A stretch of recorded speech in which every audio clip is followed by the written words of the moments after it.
I said, give me one more.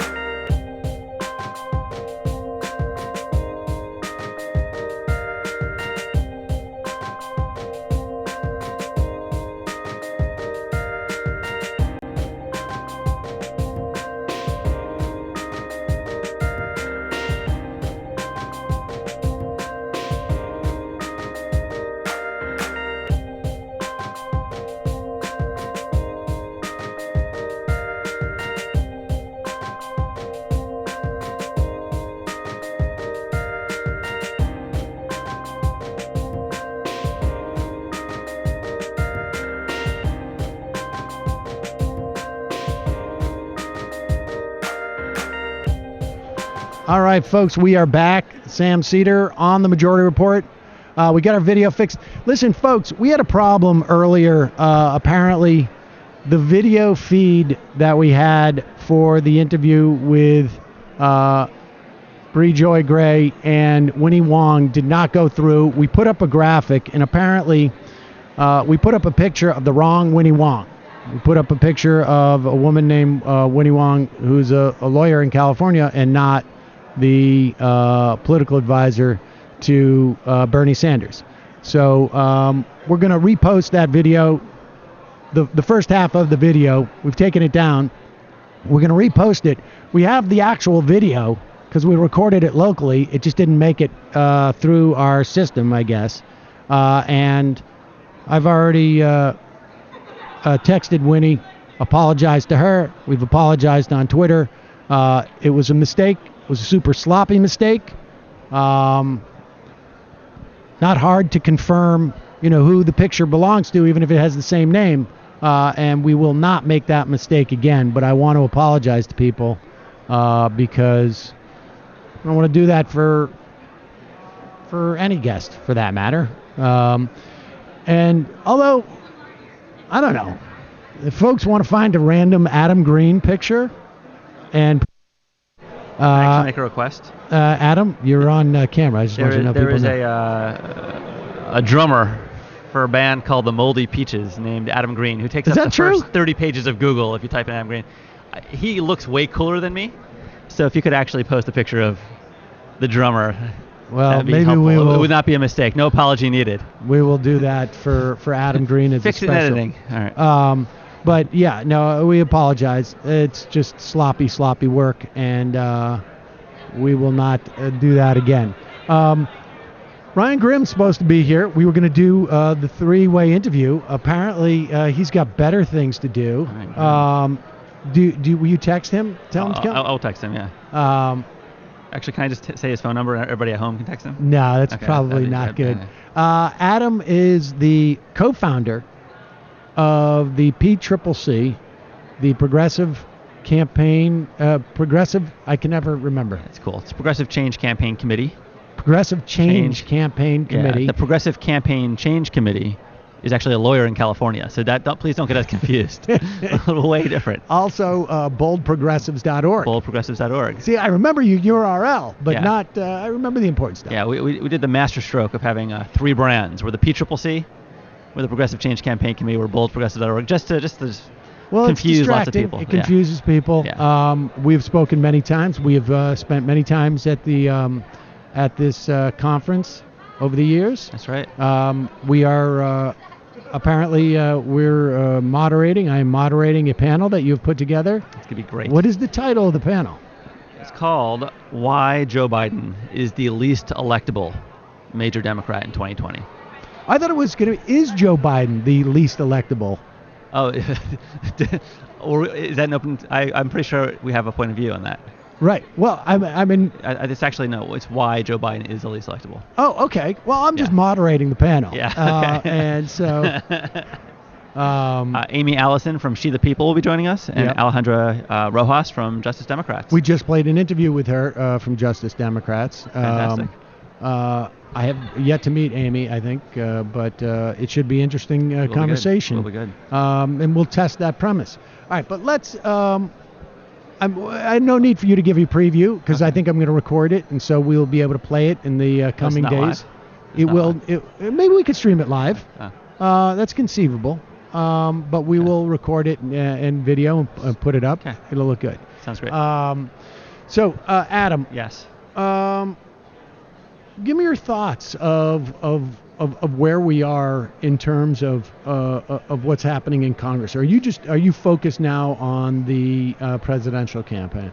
We're focused on both. This week, our group is pretty vocal in defending Alexandria Ocasio-Cortez from the attacks from Nancy Pelosi. It's interesting how everybody talks about unity and no circling firing squad, and then progressives can get attacked by the establishment, progressives can be attacked by the conservatives, and that's fine. But if you fight back, stop the fighting. Right. We even put out a sticker that said, I stand with AOC, and some people are like, why are you putting out that sticker? It just merely says, I stand with AOC. And people are like, stop it. And I was like, what are you talking about? Now, the next day, there's actually a street artist in D.C. who, at 1 o'clock in the morning a couple nights ago, started putting up signs with Pelosi's face and the words, visited the camps yet? And they started, I put it on Twitter, started going viral, and we decided to actually make a campaign out of it. So actually now, if people are on the boldprogressives.org email list, we have a petition to Pelosi being like, visit the camps and bring Josh Gottheimer and Elaine Luria and Abigail Spanberger and the other conservative Democrats with you. Because if you guys are going to be undermining AOC and others who are trying to help the kids at the border, at least see it for yourselves. It is pretty stunning that you hear a lot about things like purity tests are problematic, et cetera, et cetera. They may be, but I mean, this is just you've got to toe the line and not get out in front of the sort of the capitulation that is going on here. I mean, it feels like Nancy Pelosi has decided in like the second quarter of a basketball game, we're going to a four corners. We're just going to run out the clock. And nobody's told her, like, well, you just can't do that. Like what is supposed to fill the time between now and if the Democrats aren't going to do any oversight, they're not going to impeach. What's supposed to fill the time between messaging bills? How many more messaging bills do we have? Exactly. Right? I mean, there's. This is the thing that we just run up against all the time, which is that conventional wisdom in D.C. is so out of touch with the actual conversation in the country, right? It's this idea of like, oh, if AOC wasn't talking about X, Y, or Z, we would just get so much more attention for this random bill that no one's ever heard of on the House floor, right? It's like, no, that is not true, right? Are they telling themselves that? Yeah, is that what they're? Is that what they think this is? That is actually what they think a lot of this is. Yeah, and then. Wow, am I breaking news to you? Fascinating. No, I had no idea that they actually think the reason why people aren't paying attention, because 3 weeks ago, Mary Bustos Sherry Bustos was complaining that no one was paying attention to the bills. Well, 3 weeks ago, we weren't having this fight between AOC and Pelosi either. Right. Yeah, it's again broken in every way. So the other part of the broken, there we go.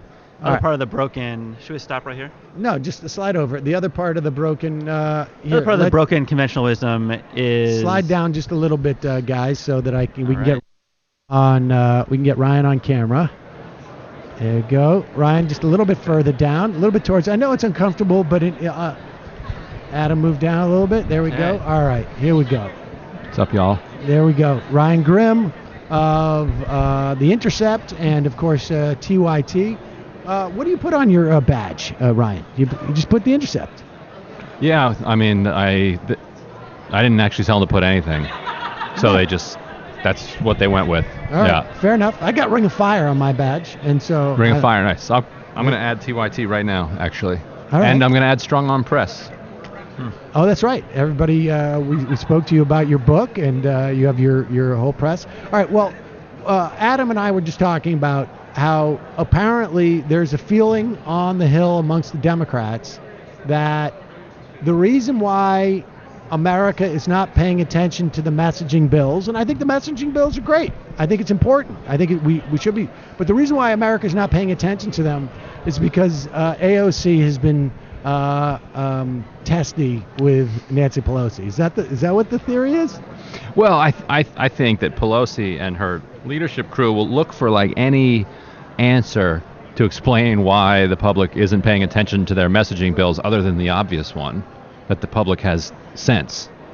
and like A, knows that these messaging bills aren't going to become law through Mitch McConnell, and B, knows that they're mostly just fortifying the status quo. There's some of them that actually would make significant change in the country, like the HR 1, which is the anti-corruption bill. Right. But I think the public probably also has a lot of suspicion that if they knew that HR 1 had passed and what was in it, whether they would actually pass it if they knew that a Democratic president would sign it. Because they've seen this before with the Republicans repealing Obamacare how many times? Yeah. 52 times. Yes. And I think like the value of these bills really have more value to the progressive base as a marker and holding them to that in the future, right? Like, so the general public, I mean, at what point do they give up that ghost? Or is this sort of like a sunk cost type of thing? Like they can never admit that their strategy did not work. Can't, right? How do you admit that? If you admit that, you have to go. So, I mean, it depends on what you mean by strategy. Well, like, I mean strategy as in like that hypothetical thing that should take place right. when you run a major political party. Like that right. type of thing. Like, because I will say this. The reason why nobody noticed HR 1 was because Nancy Pelosi was shitting on Ilhan Omar. Mm-hmm. I mean, if you go back and you look at the week in the run-up, she decided to engage in that fight. Yeah. And then 3 days later, with a whimper, they introduced HR 1 or they, champion it. I mean, right. they shot themselves in the foot. And it suggests to me that they lack a strategy, they lack a plan to execute the strategy, and that at the end of the day, they also lack an understanding of the current politics. And I was actually talking to a Democratic leadership aide about that moment just recently, and they thought it was a fairly straightforward play. Ilhan Omar talked about Benjamins and APAC. Congress is going to condemn her. Next, that's the kind of thing they would have done in 10 minutes in 1994, and then moved on to the next thing. And he said that they were just floored at the reaction. They just did not see it coming. They were stunned to see so many people supporting her and condemning Democratic leadership. And so they had to then recalculate, say, oh, okay, this politics of Israel have changed, huh? Right. Interesting. But they didn't notice that when hey, you can't notice everything. But did they not notice it when Tim Kaine, of all people, wouldn't go see Bibi Netanyahu when he was speaking on the floor? Like, are they not, like, I don't understand. I just... Well, I can't help you understand that. It wasn't just that the politics of Israel have changed. It's that given the current internet world, people like AOC and Ilhan have massive grassroots following that they didn't have in 1994. Right. The public has more of a voice through these people. And they can't just, shit all over progressives. Things that used to be just an inside play are now both. Yeah, right. So what we were talking about before is that there's so much broken conventional wisdom, and I feel like it's broken conventional wisdom compounded upon more broken conventional wisdom. So let's use Medicare for All and this recent child detention thing as two examples, right? Medicare for All, the broken conventional wisdom in D.C. is, oh, that's not popular, or it's not popular in swing districts, right? When if you make the case correctly, it's overwhelmingly popular. You just need to take on the big insurance companies and make clear that you can keep your doctors. Nobody loves their insurance companies. But because of that, it's a nuisance when progressives bring up things like Medicare for All, right? So part of the messaging bills usually equal lowest common denominator. Like, what are the lowest principles that we can all agree on? Don't rock that boat because that's hurting the frontliners, these red to blue people who are scared, right? Same with the child detention stuff. Like, what could be more American or human than children should not be in cages, don't separate children from their parents? Honestly, like, that should, if we're going to engage in the immigration fight, that is the equivalent of the first trimester abortion in the abortion fight. Like, we want to be arguing on that turf, right? We don't want to be arguing about late-term abortion necessarily, right? There's other places that they can move the debate, but we should be willing to say, no, we're going to stand up for these children. This is the Everyone will agree with lowest us. of low-hanging fruit. It should be. The only other thing that could be more low-hanging fruit is that you should actively investigate and criticize the former prosecutor who gave a sweetheart deal to a child trafficker. Right? Like that's also pretty low-hanging fruit. So all of this stuff is seen as controversial in D.C. when it's not in the real country, and that means if progressives are doing the will of the people on the outside and trying to insert it on the inside, they are then hit back, right? So we were talking before about how it's fine for Pelosi to hit AOC, but if AOC pushes back, that's not unity. Right. And it's fine for Josh Gottheimer to attack AOC, that's fine. But if she hits him, oh my gosh, you're hurting the frontliners. So it's really broken to many levels. It's. I mean, I feel like there should be some type of law that they should pass, or a rule in the caucus that you need to hire, there has to be at least one like token hire of somebody who has not been in democratic politics for like 25 years, right? Like every office has got to have at least one person they go to like, hey, just to check this bounce check off. They do. They have their kids. With all due respect to Christine Pelosi, I still haven't forgiven her for humanizing George Bush in her documentary, frankly. Oh, I haven't seen that. Well, that was 20 years ago, 15 years ago, but... might have been Alex Pelosi. Was that different? Was it? Oh, yeah, that was Alex Pelosi. Oh, it was Alex Pelosi? Yeah. Okay. Christine does the environment stuff. All right. Well, my apologies then. Okay. But nevertheless, my apologies to both of them. I think it's going to be outside your family. I think that's fair. I think it's going to be fair. So where does Christine Pelosi might literally be a lawyer from California. Oh, all right. Well, there you go. Her picture. Thank you. Sorry. Anyway, Thank I believe in comedy that's called a callback. That is a callback. Yes. I'm not sure about the comedy, but it's a callback. If it was funny, it would have been Laughing a callback. liberally around here. Yeah. So all right. Well, so what happens? Like, do we just keep going in this like sort of? Nancy Pelosi thinks there's some type of clock she can run out, and then everybody's going to be like, oh, yeah, forget it. Yeah, she thinks there's a clock running out. She thinks that the August recess bleeds into September, and then you've got Labor Day, then you've got, a couple weeks, and then you've got Thanksgiving, and then you've got a Christmas break, and then Iowa's voting. Like, that's how she's seeing the calendar. And then she thinks once the voting starts that nobody's going to pay attention to Congress. Now you're voting on who's going to be president. Why do you impeach the one who's currently sitting there?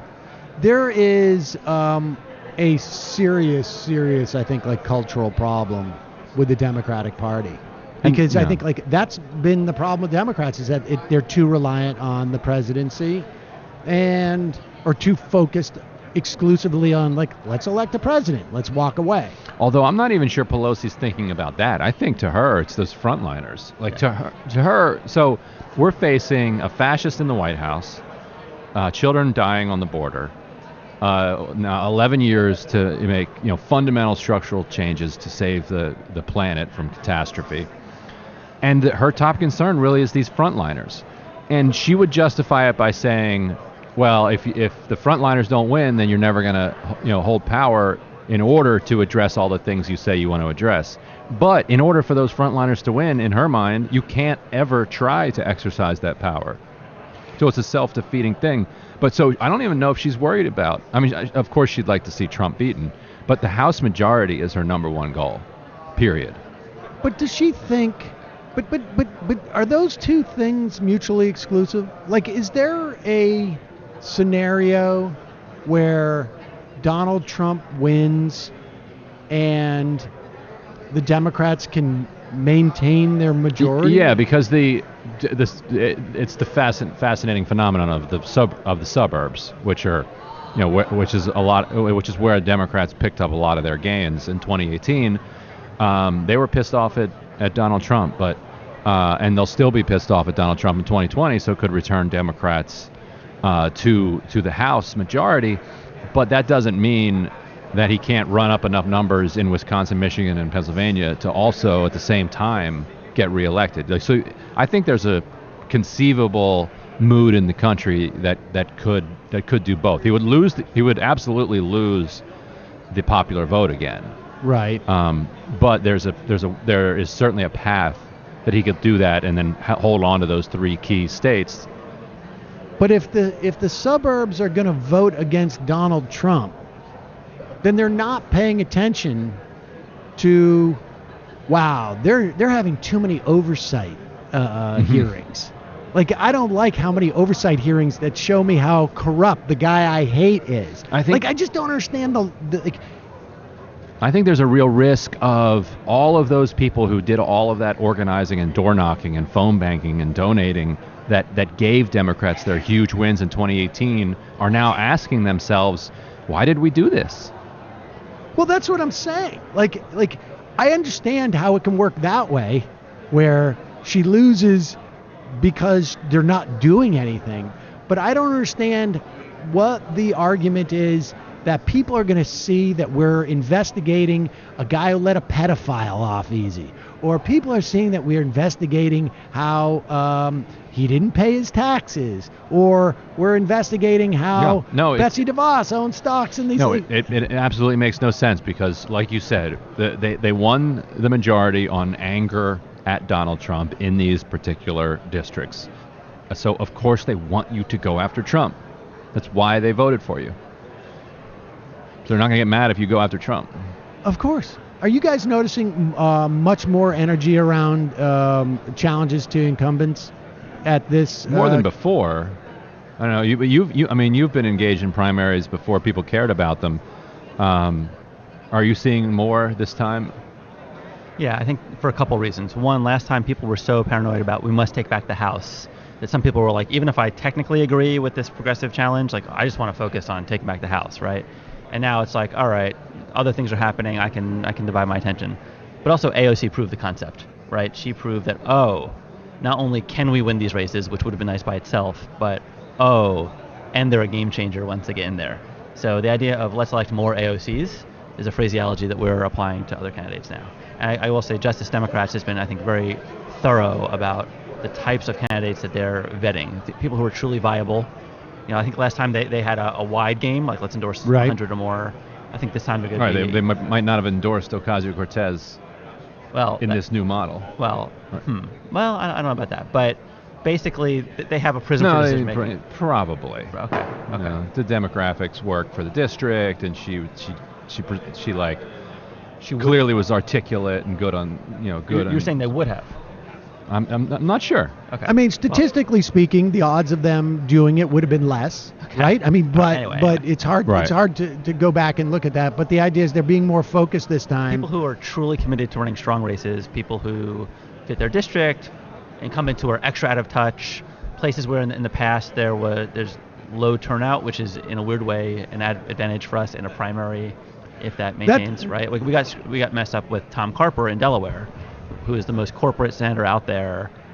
He does not represent a very blue state, but because of very high turnout compared to other places, and a somewhat weak campaign running against him, we lost. So I think they're looking for a combination of things, and we're very happy. That's an interesting phenomenon, right? Because on some level, that has been the conservative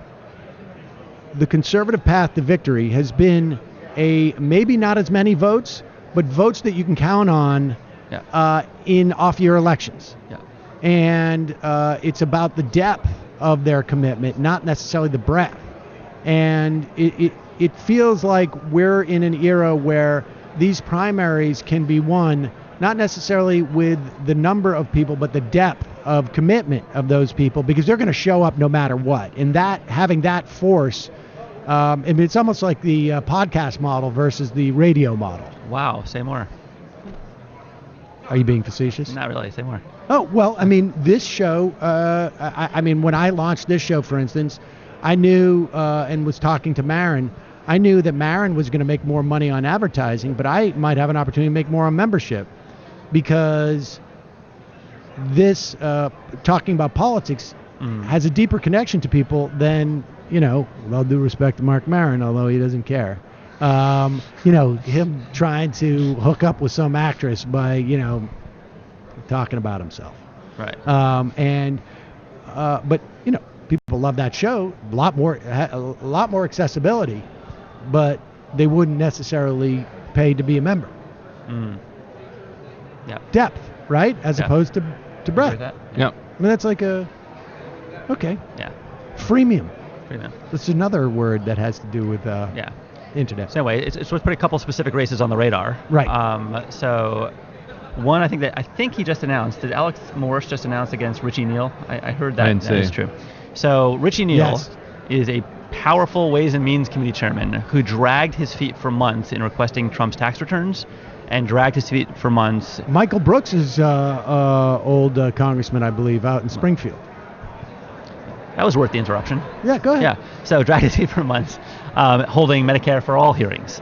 And when he actually requested Trump's tax returns, some people in the media treat him like a hero, like, wow, look at this bold action. It's like, wait, he was dragged kicking and screaming by progressives. We were out there saying, we're going to primary him, right?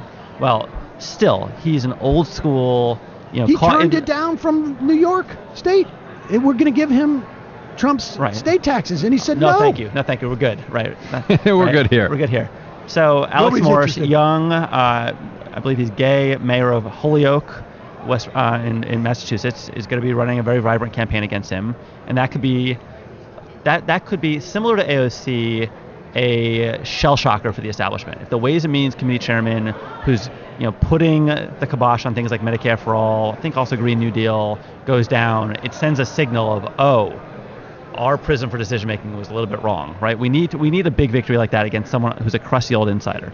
It's interesting because I thought the what you would see in terms of AOC to Crowley would be like what we saw with David Bratt to Cantor. Now Bratt is gone in a year and he did nothing. AOC has been ascended. She is probably the most exciting political figure, particularly congressperson. Since I don't know. Newt Gingrich. Yeah, honestly, right? Yeah. And yet totally dismissed insofar as it having any type of like greater repercussions. Like Cantor was like, this is a shot across the bow for every single Republican. Lindsey Graham has got to start talking like Donald Trump, as soon as... And they all adjusted. Because they were told to by Fox News as well, which the left doesn't have. That's right. With all due respect to the institution that we're speaking with right now. I understand. I understand. I'm doing my best. All due respect to The Intercept and TYT. Right. They don't listen. They don't listen. And it's going to be interesting to see if someone like Neal goes down, if they're going to recognize like that district is largely rural, one small mid-sized city, Springfield, but there's a lot of it's a fairly rural area. Yeah. And if they're just going to say, oh, it's Massachusetts, and it's Western Massachusetts, or if they're going to say like, okay, this puts just about everybody in play. It's going to be interesting to see if these threats will have the desired effect. It'll change any behaviors. Yeah. But do you want to hit the Cuellar race and the Elliot Engel race, or no?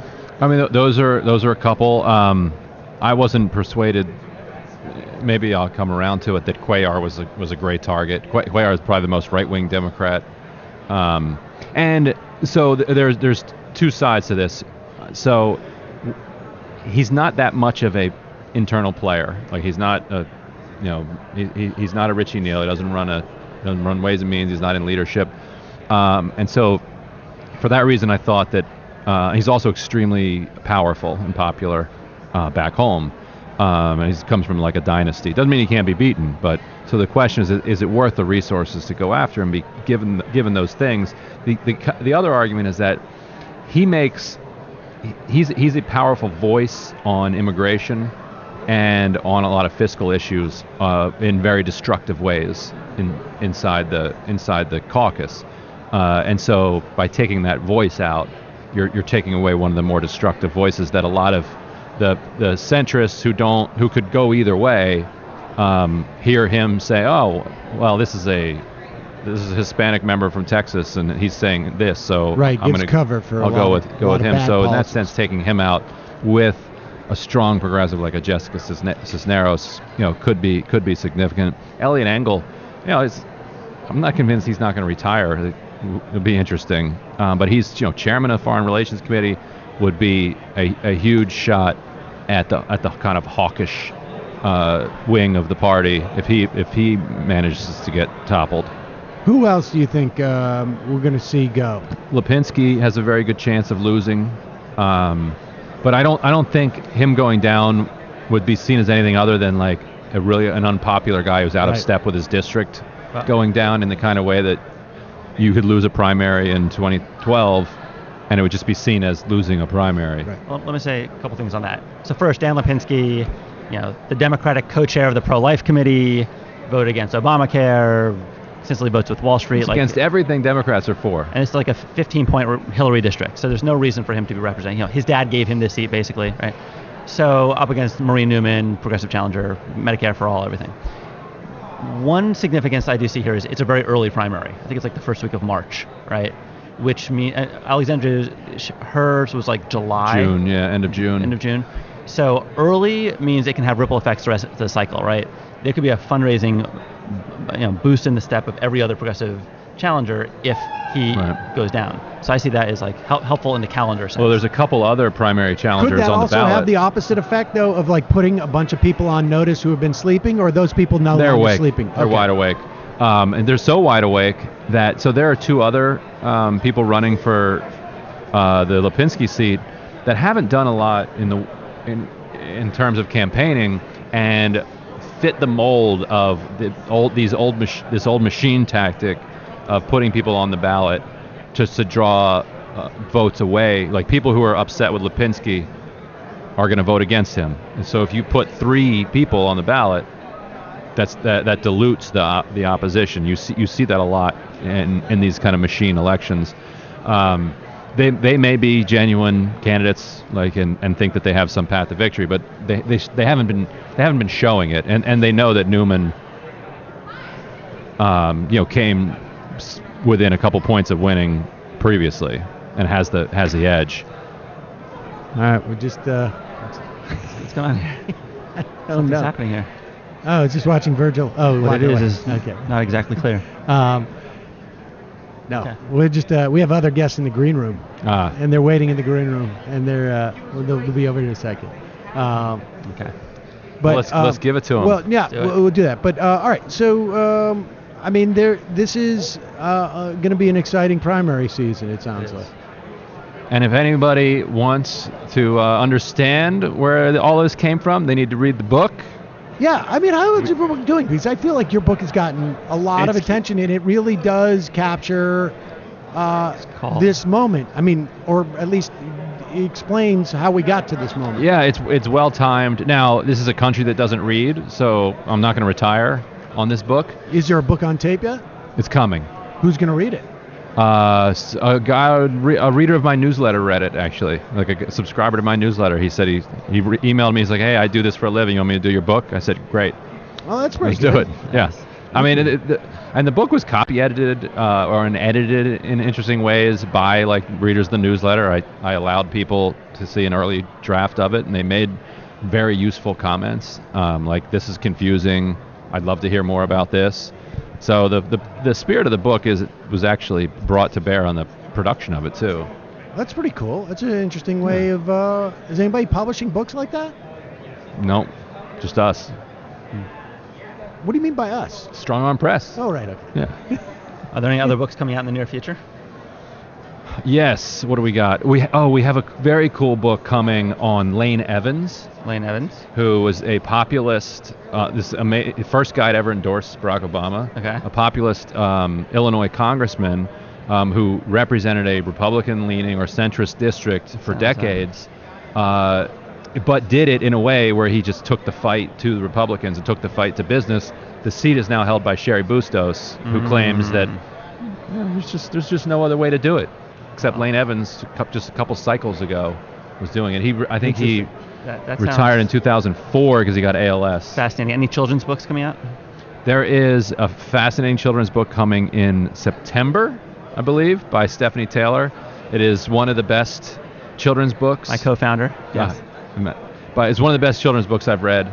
The moment I saw it, I was like, "Oh, this we have to do this." How old? It's like a good. I think it's anything from 2 to 8, 9. Is it a title? What is the title? I'm not sure actually. It's something like. You can do anything or something like that. You can do it. Yeah, you can do anything. Yeah. It's a cool book about the power of imagination and translating into real world accomplishments. It's a cool. And your book is called we've got people. We've got people. All right, Majority. Ryan Grimm. It's the majority. Adam Green. Yes. Thank you so much, guys. Appreciate it. All right, folks. Now coming to, well, I guess it's just going to be Matt. Will, what are you guys doing here? Have a seat. Oh, good. I'm here too, but I don't know. I could get up.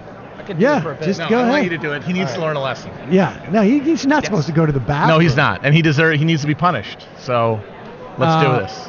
Wow. So this is I am surprised to see you guys here. Matt Chrisman, Will Menaker. No, I'm Brendan James, actually. Oh, Brendan. Jesus Christ. I get that a lot. People say Will and I thought you were looking related. a little bit like disheveled.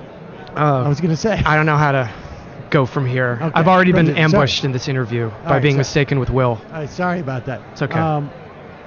What are you guys doing here? You're not like I did not. I mean, am I wrong to be a little bit surprised that you're here? No, I think that's appropriate. I did it honestly just because we went to CPAC earlier this year. Oh, I see. So and it was this a lot is of just fun. Tit for tat. Exactly. And I thought like it would make sense to just see, because like if I remember correctly, this came out of an explicit desire to create like a liberal version of CPAC, right? Was that the No. idea?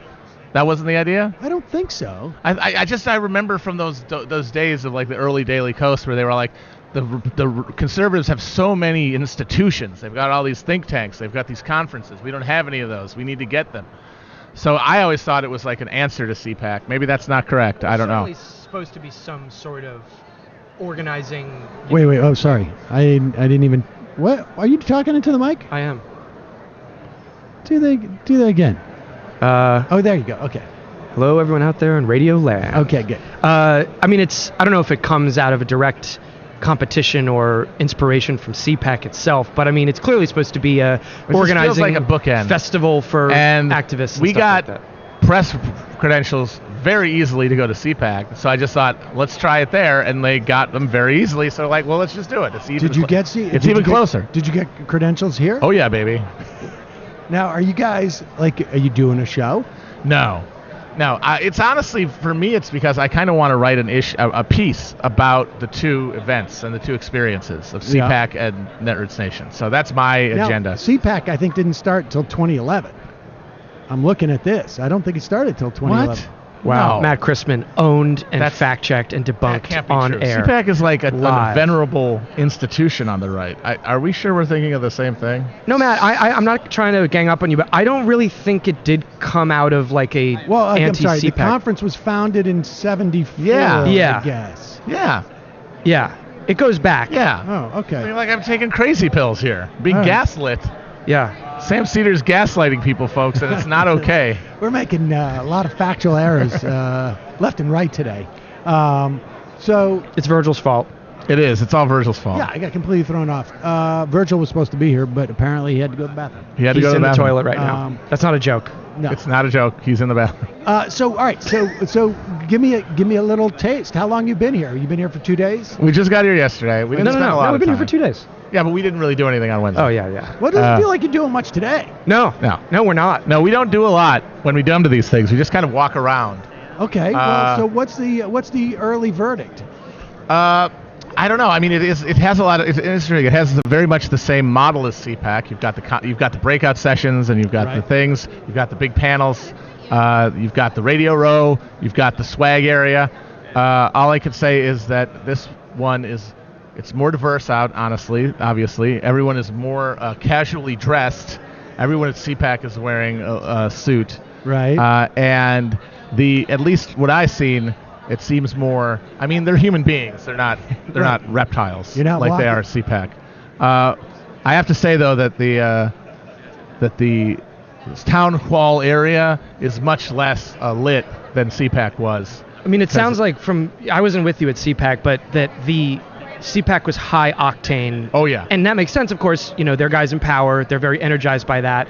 However, one would then expect the opposition to be as energized from a different place. And I don't know. I wasn't at CPAC, but it feels a little thinner and a little less funereal. Yeah, feels a little moribund, to be honest. I mean, like not to say that the left or whatever, center left or progressive side is itself moribund, but that this isn't maybe the place where all that stuff happens anymore.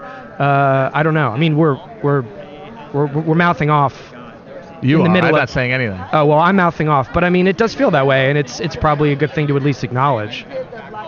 What that it's more low key, or that there seems to be. Well, there's different strains that are fresh on the left right now than there were, say, back when this was founded. I mean, now you have an actual sense of the beginning of a working class, engagement from certain candidates. I mean, most of all Sanders, probably, in my opinion, really only Sanders in the purest sense, that is probably more of a vehicle for the kinds of ideas and agendas that people used to think could only happen by organizing things like this. Now you have a candidacy that is sort of doing that on its own, and a lot of people here I think are good with Sanders, but I don't know. I get the sense a lot of them are also kind of more professional, middle class Warren type people, and that's it's a different energy. It's a different section of the base or whatever, and I think that's reflected walking around. So yeah, I mean, I think this in 2015 actually there was a big movement here to draft Warren. Yeah. Before I think Sanders had gone to race. Maybe it was even 2014. Yeah, no, I remember. Yeah. And it didn't happen. I mean, I think that's probably accurate in terms of there's a lot of people here who work in institutions, and there's a lot of institutional on the left. And I just saw a poll today that said the story. I guess it was in Politico about the Morning Consult poll showed, or maybe it wasn't from that, but it showed their strengths are two different strengths. Right. Yeah, we were just looking at that. It's like really. Sorry, buddy. Virgil, you just show up when you want. You just show up when you want. I'm happy to cede my seat now that you're here, but I haven't been on the show in a while, and I'm here. He thought I was Will. That was a whole bit we did. Will, yeah. No, it makes sense. It's not the first thing that we've mistaken. No, that's true. Today. But Sam. No, seriously, do you want to get in on this? Sam, tell I don't know Virgil, if he's being passive aggressive. Why don't you sit down? Because he's about to start talking about polling, and that's really more your thing. Go ahead. Tell Virgil to wait for Will to be done. We were just talking about the exact poll we were talking about right before you went to the bathroom. The one that showed that Warren and Sanders have different slices of the demographic pie for the primary electorate. Sanders better with African Americans, better with rural folk. Warren better with folks with graduate degrees. It's a different. What are the implications of that? Because the left is split between two different bases. I mean, it depends what you mean by the left, because there's a lot of people on the anti-capitalist side of things who say, we need to be going after, more blue-collar workers, people who are more distinctly working class, distinctly doing worse than someone in a comparable position 40 years ago. And that's people who have lower educational attainment. They don't more rarely live in urban areas if they're white. Obviously, African Americans are a substantial chunk of that, recent immigrants, Latinos, and so on. And to say we should not be going after the PMCs, the professional managerial class types, who might still be, under some Marxist analysis, you might arguably still call them working class. But if you're, say, a graphic designer who makes $85,000 a year, and a single person, you don't raise a family, your needs are very, very different from someone, say, who comes from a coal family in West Virginia, where there's really just isn't that sort of industry and that those sorts of opportunities. But But can you go after one of those groups and not the other and win? I think you go after, if you're talking about going after, I honestly think you only really have to go after one, and that's the more working class voter who is less engaged, because they're the ones who you risk losing during a general. Not necessarily to Trump, but to indifference. And that's the real issue. That's what defeated Hillary. It was not people flipping to Trump. It was people just not bothering. And those are the people that are least engaged in politics, most likely to sit an election out if they don't think that there's someone to vote for. Whereas these PMC people we're talking about, they vote every time. They're going to vote, and they're mostly liberals. They're convinced liberals, so even if they don't like Sanders as a first choice, they're going to vote for him. Whereas the people who liberals, you might alienate by going with a PMC strategy might stay home. The other and problem then you lose. You lose Pennsylvania or you lose Michigan like you did last time. The other argument is that some of these PMCs that we're talking about, they might have class interests that are hostile to that first group. Right. And so arguably, it would become a theoretical impossibility to create a functional permanent coalition there. Maybe right now, because of the exigency of Donald Trump, you could get these two groups to unite. But in terms of actually creating a governing coalition, that's another story. Who was it that stayed home, though, like relative to, let's say, the Obama coalition? Because my understanding is that a lot of the people that stayed home were African Americans, and maybe a lot of them were also disenfranchised. You're talking about Wisconsin, talking about Michigan, Pennsylvania. I imagine it was more of a cross section, but where did they? Who's and Bernie does better with African Americans than Warren does, but Biden does better than Bernie, right? So is there a sort of a set of material benefits that you can offer that will motivate people in that way? Well, but I want to address that point that Biden does better than Bernie with African American voters, because first of all, they have essentially the same favorability ratings among African Americans in this country, which is astronomically high. I'm sorry, say again. Bernie and Biden have comparable favorability ratings among African American voters, which is extremely high. They are the two, far and away, the two most popular candidates in this field among black Democrats. So I don't really... But I don't really think it's the case that one will do better than the other. But do you think that? But they're offering, it seems to me, very different prescriptions. They are, but here's the real thing. Everyone talking about how all of these voters are on some ideological spectrum, right? And that if Kamala Harris is a cop, it's going to be a deal breaker, and all of this little stuff, or that Warren is taking voters from Sanders. The vast majority of the people who are going to be voting in these primaries do not really have coherent political agendas. They have a general idea of what should be done. They have strong views on certain issues, pretty clear litmus tests. But beyond that, for a lot of them, you see, Joe Biden, yeah, right, he was Obama's vice president. He's a liberal. He's a lefty guy. Bernie Sanders, he's a liberal. Right. They're not focused on this granular distinction between democratic socialism and liberalism and things like that.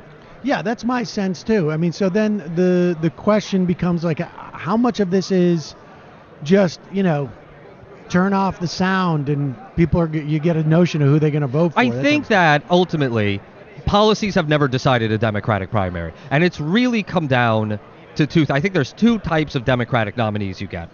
One is someone who seems like a president who's going to win, and there's no particular affection for this person. Like John Kerry's a good example of that. And the other is someone who represents... I really liked John Kerry. You like him? Oh, okay. Well, Sam was the only guy who was like, I'm identity politics for John Kerry. I did have lunch with him. My mom won lunch with him with the JCC auction like 30 years ago, and I had lunch with him. He was nice. Yeah. But good. And the other is someone who doesn't represent necessarily a platform, but represents a general concept, a strong idea or ideological bent. And Obama's a great example of that. Right, which was just sort of some vague notion, I'm a change agent. I'm changed. This is the reaction to Bush. I'm not Bush. We're going to roll back the clock on all of the Bush stuff. And also represents like a breakthrough, like a demographic that has been unrepresented in presidential politics, well, that was finally being able to. Right? Yeah, I mean, exactly. that was the sort of subtext of the word change at that point was this is a big change. Yeah. Right, by virtue of being a black presidential candidate, he himself, by his skin color, represented his message, and vice versa. So, Matt, has this conversation changed your perspective on what's going on here? No, I've been hearing this from Virgil. Oh, okay. All year long. No, I mean, does it change your perspective on the conference? I don't really have one. Like I said, I've only been here really a day. I haven't really. I dropped in on one of the panels for a few minutes. I'm really looking forward to the tomorrow when they have the round table or whatever it is, the presidential candidate show. It's kind of interesting though. It seems like a thin herd. Right? Yeah. I mean, I'm very surprised that. I'm not surprised that like Joe Biden didn't come. That doesn't surprise me.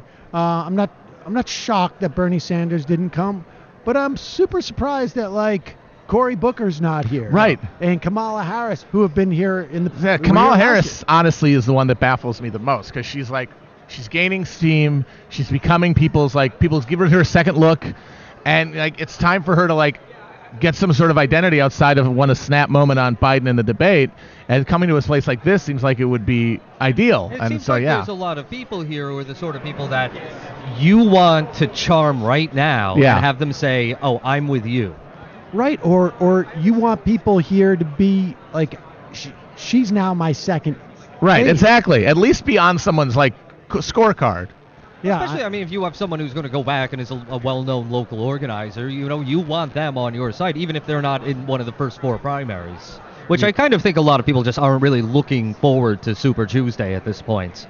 But there's no reason Kamala Harris should not be doing that. Yeah, it's a little bit surprising in that regard. It's going to be interesting to see if we're going to see the same activism that we've seen in the years past. Sim, if I could go back 1 second to a question you posed to Matt, if anything that he's been hearing from our conversation has changed his mind, and I believe the answer was no on that one. He's been, he says he's been hearing this sort of thing from me for months. I want to say that I've been saying a lot of things for months that are currently being manifested in reality that are absolutely true.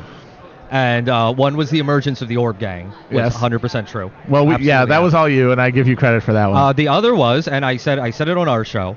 I said it to you I said it to you before 2019 began, and I believe, and you can go back to the tape on this. I believe I said it on your show too, and that's Joe Biden will not be the nominee.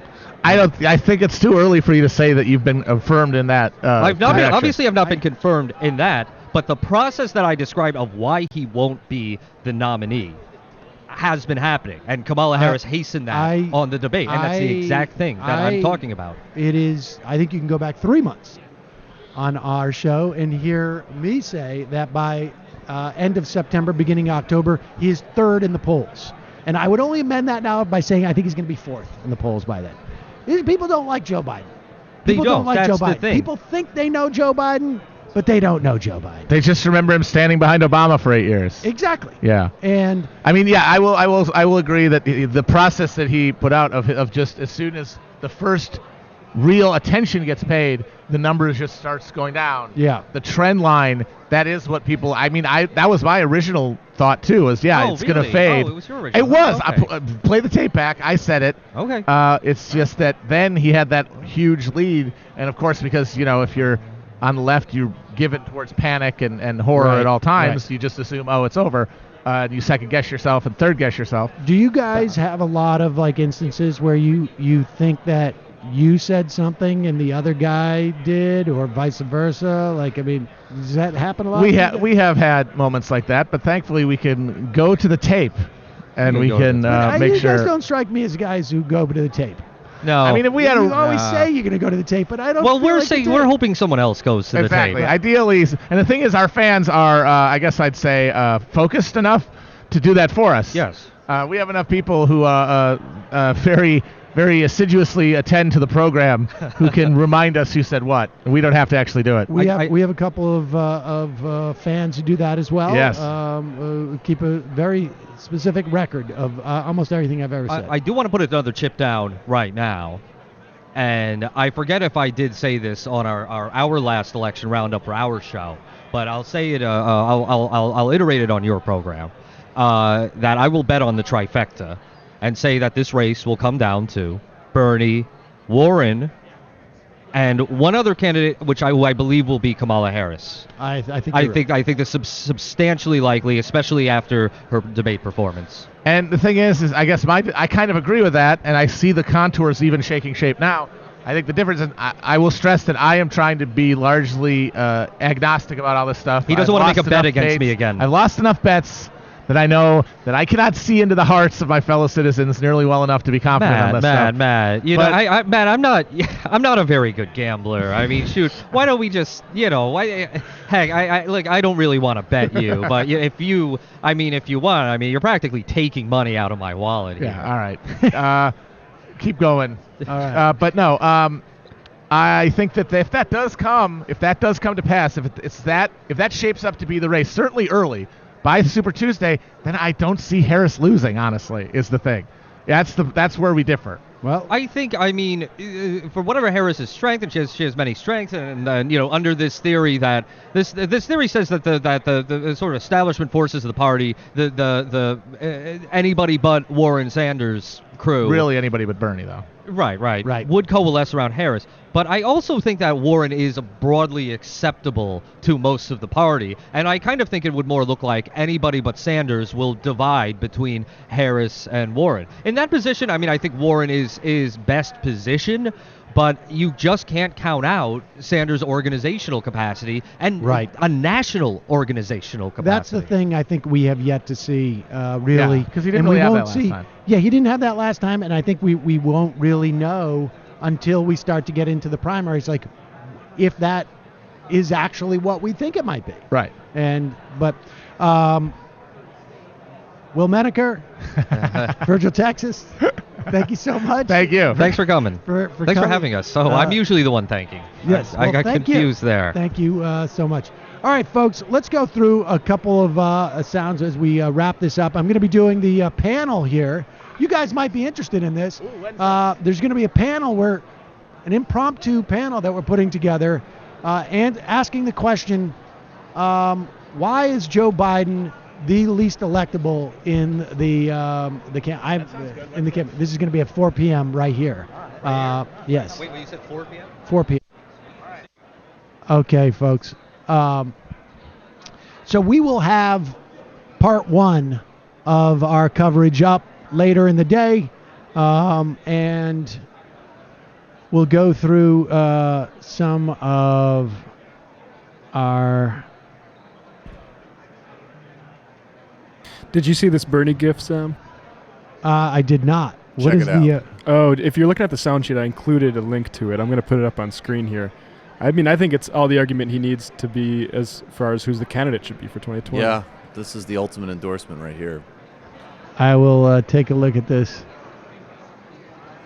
This is him basically, for people who are listening, he's on Wall Street, and he's basically recording... I'd see. You see? Yeah, he's recording one of his videos, presumably something to do with bank regulation or maybe the transaction tax to fund the student debt relief, student debt cancellation. And a UPS guy just walks by him and gives him a pat on the shoulder and gives so actually funny. A little pump of the fist. And I believe her when she says it. Bree said to me, like, this is quite very much the normal response that Bernie gets from, basically people with jobs across the country, people in, waiters, and so on. I've talked to a bunch of people who have gone to the Deep South with him, going to, I don't know, like not an Outback Steakhouse, but some restaurant like that, and literally like half the kitchen staff comes out to just say hi. And they want to meet the guy. Yeah. And he doesn't flinch a bit either. It's awesome. Yeah. No, he just kind of. Yep. It's He's very like, natural. Ew, people are hitting me all the me. time. I'm always getting a pat on the shoulder from the UPS guys. So, all right, let's talk about Labor Secretary Alex Acosta. Who knew that you could not be the guy who gave a sweetheart deal to a pedophile and not make it in the Trump administration? Now, of course, all the reports are that conservatives have been unhappy with him because he hasn't been aggressive enough in attacking labor, and so they were willing to jettison him. Here is Donald Trump talking about Alex Acosta. You know what I know? You know what I know about Alex? He was a great student at Harvard. He's Hispanic, which I so admire. Because maybe it was a little tougher for him, and maybe not. But he did an unbelievable job as the Secretary of Labor. That's what I know about him. I know one thing. He did a great job. And until this came up, there was never an ounce of problem with this very good man. Go ahead. And let me just add. Let me just add. I hear a lot about how individuals got jobs and whatnot. Before our interview, we had never met, we had never talked. The president selected me as it should be done. It wasn't that we knew each other, it's not that we had a long-standing relationship, and I think that's a testament to his selection process. I have the best selection process. What a powerful communicator. Quite a lot of protesting. He was perfectly great except for letting the billionaire child sex trafficker off. Aside from that, totally clean. But maybe in another sense, that was also good. That also helped. I love that he was Hispanic, which might have made things tougher for him, or maybe that's all lies, but either way, good job. Either way, good job being Hispanic. Aces. Did you see, there was a really weird quote in a Daily Beast article that came out, though, yesterday, where supposedly, and it kind of surprised me, that he was actually asked about this in his... Wow, now I'm really starting to get the chair thing because I'm literally finding these guys distracting from here on screen. But at any rate, he was asked, supposedly during the Trump transition, they asked him, we have the quote, why did he cut this? He was actually asked why he cut Epstein a sweetheart deal. And Acosta told the Trump people that, quote, I was told to back off, that Epstein was above his pay grade, and I was told that, quote, Epstein belonged to intelligence and to leave it alone. And, I don't usually go in that direction, but I would like to know what that meant. Or who told him that. I mean, maybe he made it up out of whole cloth, but on the other hand, it seems to me that clearly this is a guy who, the whole Epstein thing even implicates people and institutions that there's zero evidence that they were involved in the worst of it. But it's worth asking, why were so many prominent scientists flying on this plane? Why were, institutions like Harvard still taking money from him even after he was convicted? Without a doubt. What would be a great... so if we had some type of mechanism where we had, representatives of us that had resources and mechanism and abilities to investigate things and make, so the public would know about them, that dealt with our government, that would be great. That would be, what's funny is you were talking about Richie Neal earlier, and I don't know that much about him, but he was not my congressman growing up because there was a guy named John Oliver who was the congressman, and then they they cut a new district, so now he actually does cover where my mother lives. And but you knew about him, and I think like in some ways Richie Neal, he's always been such a pure machine politician. He's as disinterested in what Donald Trump is doing as in like the mafia's role in Springfield as a city. Like, he's just been doing a job where he like delivers for a narrow set of interests and looks the other way on everything for decades. And I guess Trump is no different. Yeah, it's I don't know. It's pretty nuts, and we clearly need more investigation into this, and I don't know if we're going to get it. I mean, I don't know what the mandate is of the Southern District of New York, how wide-ranging this will be, and I have no sense of what the timetable is, but this is what you would anticipate from Congress if we didn't have, a Speaker of the House who seemed to be mad that people are demanding Congress do some oversight. It's very nice you want investigations. Don't ever tweet about it. Let's check in on Tucker Carlson, who apparently, I don't know if he felt like he had too many advertisers or what, but has decided to go back to his roots, as it were. Play the hits. Maybe he got some, some consumer reports that say that Ilhan Omar, if he continues on and otherizes her more, that the ratings will pop up. But here he is with Brooke Goldstein, executive director of the Lawfare Project. Mm-hmm. Basically, this is pretty stunning. I mean, do people not have any idea of like what her background is or like where she came from? I mean, but go ahead, let's play this. Brooke Goldstein is a lawyer who has followed the Ilhan Omar saga from the very beginning, and she joins us tonight. Brooke, thanks a lot for coming on. Thank you for having me. Her remarks about Israel reveal something perhaps about what she believes about the world. What do you think those remarks tell us? Well, first of all, this is a woman who, by the way, called you a white supremacist, and the irony there is that if she wasn't a member of Congress, she'd be a member of the KKK. Yes, she's commented on Israel, but she has built a career on attacking American Jews. Wow. That's a misunderstanding of not just Ilhan Omar, but also the KKK, it seems to be. Yeah.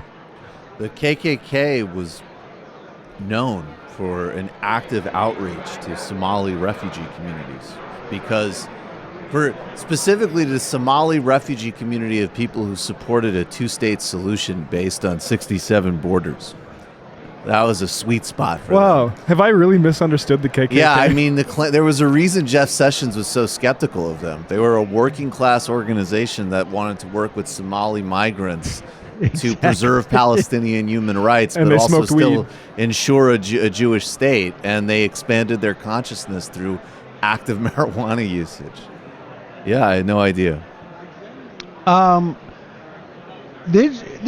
is the big lie stuff. I mean, I have to say that's like when I go on I-24 sometimes, some of those opening packages are just so, not that bad, but in the right wing of Israeli propaganda, that is actually not that out of the norm to hear stuff like that. I would, we're going to see a poll that's going to come out at one point where 75% of Republicans have name recognition for Ilhan Omar, and Democrats have 45% name recognition. They did the same thing with AOC. They're just going literally just like walking through and creating new boogie women to replace Nancy Pelosi. Boogie persons. Absolutely. Although persons. I think it's really... I want to say boogie persons, but really, they've never successfully, I think... Maybe they did it with Bill Clinton, but they've never successfully really made a boogeyman out of anybody in Congress. They tried it with Harry Reid. You know, Rush Limbaugh, the best he could come up with is calling him Dingy Harry. That was his Dingy Harry. Yeah, it just didn't work. Weird. No, doesn't work. Mark Levin calls Chuck Schumer Schmucky Chucky or whatever. Which, I like that one, actually. I can appreciate was gonna say, it. it sounds right to me. But I don't think it sticks with people on the right. But when they go after women, particularly younger women, particularly young women of color, it's a ratings boon for them.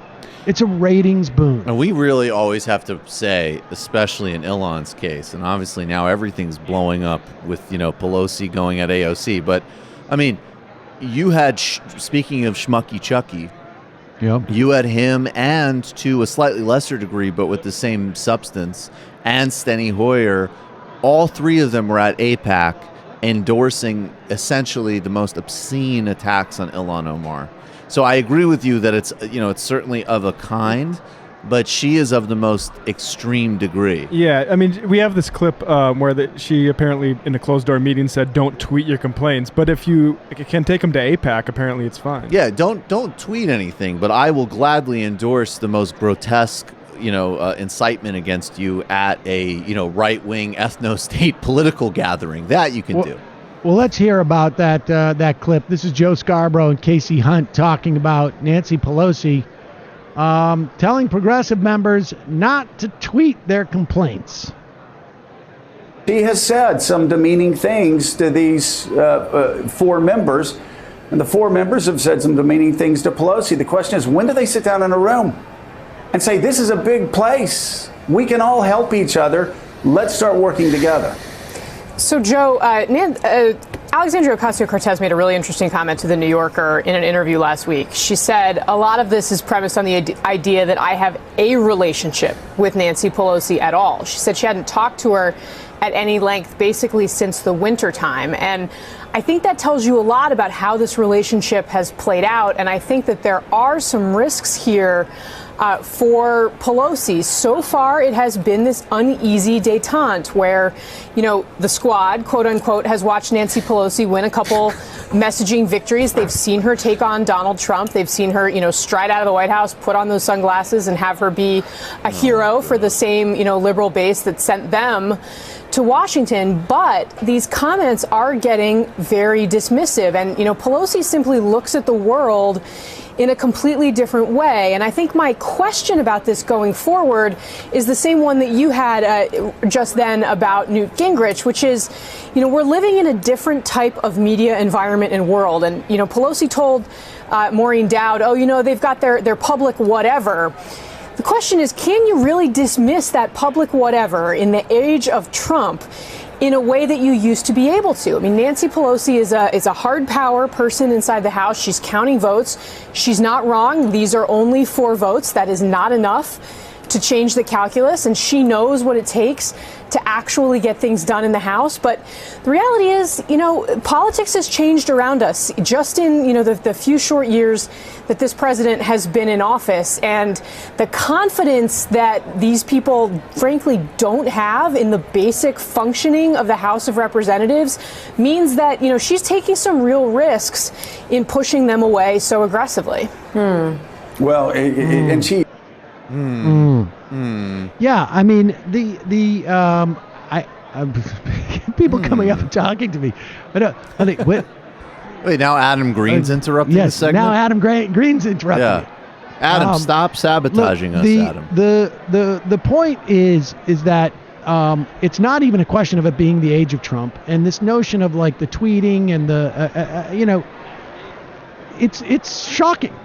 And first of all, you mentioned when Nancy Pelosi went after Ilhan Omar. We were talking about this earlier. That's when they stepped on HR 1's. They stepped on HR 1's rollout in some way to crap on Ilhan Omar. So it's completely a mess. Wait, but now I've got another. Hold on. Do you think? Jesus, we have another interloper. Yeah, we get another. Yes. Why doesn't Dane go to the chair? Hold on, now? we got some breaking news. Hold on 1 second. He should go to the other chair if that's open. Go to the other chair to give us the breaking news. Yeah, go. Break it over there. It's not. Yeah. We got breaking news. I actually do have breaking news. All right, we have breaking news. This is David Dayen stepping in with breaking news. We just reported at the Prospect that the United States is, as early as Monday, will be signing an agreement with Guatemala that will force asylum seekers from the Northern Triangle countries to process their asylum claims in Guatemala. Oh, Jesus. This is called a Safe Third Country Agreement, and it is done on the grounds that Guatemala is a safe country for asylum claims processing, even though it is racked with violence and has many of the same qualities as Honduras and El Salvador, and is one of the main countries where asylum seekers are fleeing from. But now we are going to push asylum seekers from Honduras and El Salvador into Guatemala for the purposes of asylum claims processing. It's basically outsourcing the camps that are in El Paso and whatever into essentially black sites in Guatemala. And I would imagine also there's a massive opportunity for not just corruption, but real violence. Like, you've got to pay before you get into the door to apply for asylum. You've got to pay because there's no oversight, essentially. I will read you the quote I got from Senator Merkley on this subject. The whole idea is that we can take people from Honduras and El Salvador and fly them to Guatemala, where they're absolutely in worse shape. They don't have friends, they don't have family, they don't have funds, so they're going from desperation to desperation. And that is the plan, to effectively outsource our asylum responsibilities to put these people who are already in trouble in even more of a hazardous situation. Let me ask this though: does that in any way? I mean, just because people could get asylum theoretically from Guatemala, does that mean that they can't apply to the United States? In other words, like, why wouldn't people just say, okay, but I'm still going to the States? It is a geographical impossibility if you are from Honduras or El Salvador and you're poor and you're not going to be able to fly. Right. If you're going over land, you have to go through Guatemala first. Okay, so they will Under stop. this agreement, the first country you set foot in is the country you have to apply for asylum in. That is the notion of a safe third country agreement. So the U.S. can effectively say, well, you came in through Guatemala and we have an agreement with Guatemala that they process claims of whoever sets foot in their country first, and so you're going to have to do it. But does that implicate U.S. legislation? I mean, don't you have to change U.S. legislation to... It's a bilateral agreement between two countries. It does not, in their mind, require any kind of legislative I understand imprimatur. From Guatemala, but why would the law that says that if I get 1 foot in the United States, I have the right to apply for asylum, just because now if Guatemala doesn't let me go through Guatemala? I will tell you this: the ACLU and other organizations are looking to challenge this agreement on the grounds that it violates international law, violates the 1954 Refugee Convention. It is clear that, first of all, Guatemala is not a safe country for asylum, and second, that that may implicate some of the things you're talking about. We have an agreement of a safe third country with Canada right now. That's obviously a little more along the lines of reality, because Canada is indeed a safe country for asylum seekers. And in fact, that helps. Usually what that means is more people are having to get asylum in the U.S. than Canada, since they're coming up from the south.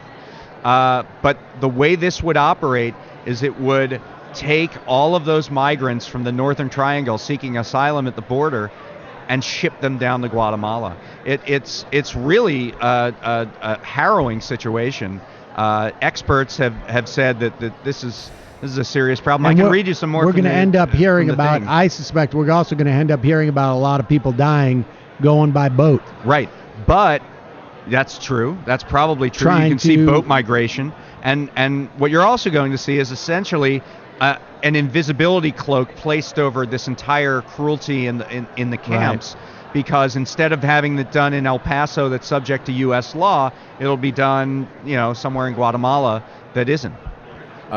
So, yeah, I mean, here's some quotes. Eric Schwartz, the president of Refugees International, said that this is a violation of U.S. law. Says the law requires that the U.S. sign this agreement only with countries who have a full and functioning asylum system, which Guatemala actually does not. And it also says that the U.S. can't return people to a place where their lives are at risk, where they patently are within Guatemala. He says it's the distortion of a concept of a safe third country. This agreement uses an arrangement designed to provide protection for people in the most cynical and grotesque way. And so that's what experts are saying about this. You can expect a legal battle to come out of this, but it's happening. The president of Guatemala is flying to the U.S. on Monday. And there will likely be a signing ceremony. This is a guy, Jimmy Morales, who ran on an anti-corruption platform, but as soon as the UN agency looking into corruption in Guatemala implicated his family, he suddenly turned into an anti-corruption president. And yeah, there's probably something going on. Guatemala, interestingly, was one of the few countries that agreed with Trump in moving the U.S. embassy in Israel to Jerusalem. They were trying to get on the U.S.'s good side, maybe to help the UN get the UN to back off on this anti-corruption stuff. And now here's the quid pro quo. Trump's calling in the chit. He's trying to get them to take all these asylum seekers. Michael, you got something on that? Yeah, just really quick. I mean, that specifically in 2017, Morales expelled this Colombian Ivan Vasquez, who was the head of the International Commission Against Impunity in Guatemala, which was what David mentioned. That's sort of like how relentless the corruption was there, that there was a specific autonomous UN unit. He threw him out after they began investigating connections between his party and cartels. He also has had brother arrested. He's been accused of all sorts of personal misconduct. And, the Israeli stuff, I would say, going back to the 80s, actually, the Israelis were involved in training death squads in some of these junta countries as well. So he's a very right-wing leader with terrible human rights and also an evangelical, for what it's worth. So, I mean, totally aligned with Trump. All right. Well, David Dayen, folks can head over to prospect.org to read the whole piece and find out. That's correct. Breaking news over there. Breaking news over there. We're doing it. We're getting it done. All right. Well, David, thank you for coming and letting us know. All right, folks, look, we are out of time. I got to wrap this up because I got some other interviews to do here, and of course, it's just getting overrun by people. We got the big panel coming up, where we're going to ask the question, is Joe Biden the least electable Democrat? Or I think you should frame it, is he too risky as a candidate for the general election? Risky Joe. Risky Joe. That's what I call him. Risky Joe. Risky Joe. Maybe we get time for one more sound here. Where are we? Forgive me. We should maybe do this far-right brawl in front of Parliament. Yeah, that's pretty wild. Yeah, this is pretty impressive. Tommy Robinson, the guy who Sam Harris listened to on... he was on Dave Rubin's show. And on Nice Mangoes. Or no, yeah, he heard him on Sam Harris was talking on Nice Mangoes podcast about how he was big into Tommy Robinson interview with Dave Rubin. Yeah, because he was on Dave Rubin's show, and he seemed like a really good guy. New center. A lot of the right signals. This new free speech center. Yeah, there's a new free speech center. Let's watch these guys free speeching it up out in front of Parliament.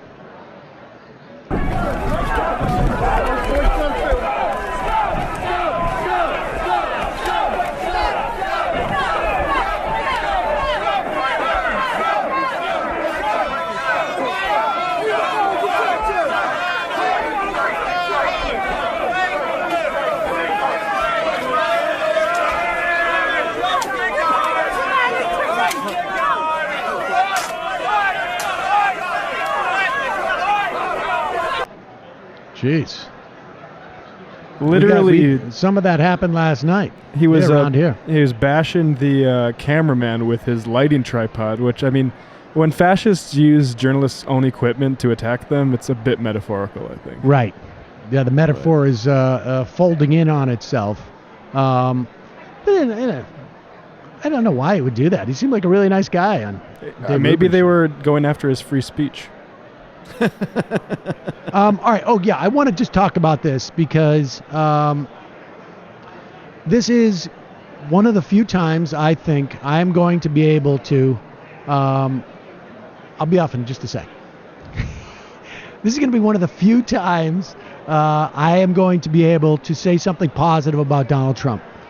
There was an executive order that changed 3 things about kidneys in this country. Kidney deaths, I think, are one of the top things that people die from in this country. And dialysis is a very rough thing. And the executive order, and forgive me, I'm doing this from memory. The executive order dealt with 3 different things. One was, I think it was making organ donoring more transparent for folks after their death. Also, having more parts of the cost of live donors covered. And a third element, I think, had to do with dialysis. This is going to, affect several thousand people's lives a year. And with that said, I don't think Donald Trump understands the thing he's talking about. And I'm not even sure he knows where the kidney is. But here he is announcing that new initiative. You've worked so hard on these things. You've worked so hard on the kidney. Very special. The kidney has a very special place in the heart. It's an incredible thing. People that have to go this, people that have loved ones that are working so hard to stay alive. They have to work so hard. There's an esprit de corps, there's a spirit like you see rarely. I have to defend Trump here. Yeah. I think his use of the heart is metaphorical and poetic there. I don't think he actually thinks the kidneys are in the heart. I think he has. Are you sure? I think so. It's because his brother died of alcoholism. But let me ask you a question. That would be the liver. But let me ask you a question. The liver does a lot with the kidneys. Let me tell you. Okay, but what does that metaphor mean? Like, when have people said, like, the kidney, lungs, not so much. But the kidney has a special place. Well, just the a lungs special do place less. in his heart. But metaphorically speaking, does the kidney have a special place in the heart? Do people go around and like, I love my kidney? Has a special place in my heart because I care about people with kidney disease. Maybe I care about people with kidney disease. Maybe I have more ethics than you. Maybe I have more concern. I got empathy. Would the gentleman walking by like to sit in the chair, maybe rest his kidneys? Welcome, sir. We're going to have the best kidney health. All right, folks. We will be back live Monday. And I think we'll probably have some extras that we may release from here. I have interviews with a lot of folks, some of which will make it onto Ring of Fire, others which we may release as a special bonus to members. And we'll figure out a way of how we're going to release this. If I can figure out how to do it, record this impromptu panel that we're going to be doing here. And see you on Monday. It might take all the strength I got to get to where I want, but I know somehow I'm gonna get there. I wasn't looking when I just got caught between the truth and the light bar, but finding out won't make me feel any better. Yeah, I know the clock is ticking, but the meds are gonna kick in, and my pilot light shining bright.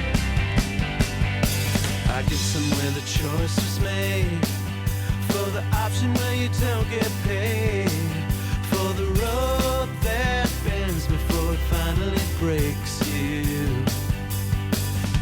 I guess somehow I lost my drive between the 101 and the 5. Do you know how far the detour takes you? Yeah.